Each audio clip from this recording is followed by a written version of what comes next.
Lamlai KENDRA Village Volunteer Force LKVVF na YAINGANGPOKPI area da LEIBA Central Force LOUTHOKKADABANI HAIBA demand ngasi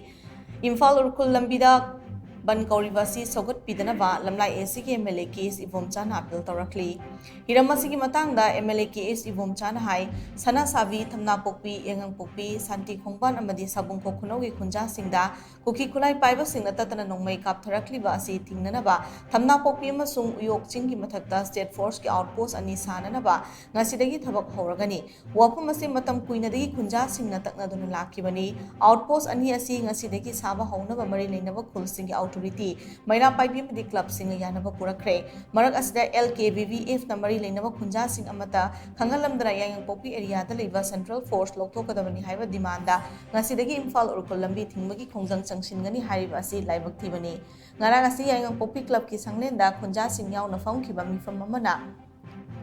vanasi handokpinaba hairubada yaraktre hairi maramaduna LKVVF na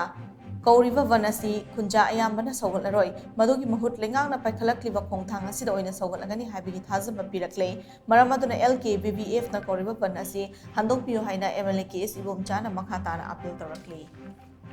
HAIBA mafam singduda leiba khunja mari mangado adugi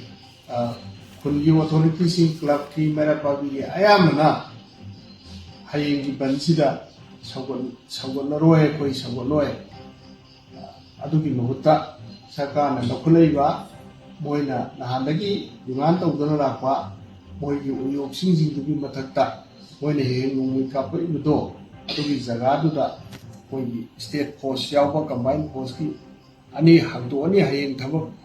hayeng na thabak lokotpa horani haido aduda oina saugalani haibisu ayamba loina haibire maram maduna Manipuri nusijarba praja singna hayengi village volunteer force na Imphal Ukhrul Bandh tawni haina tawlubse miyamna Sougatpidanaba appeal tawjar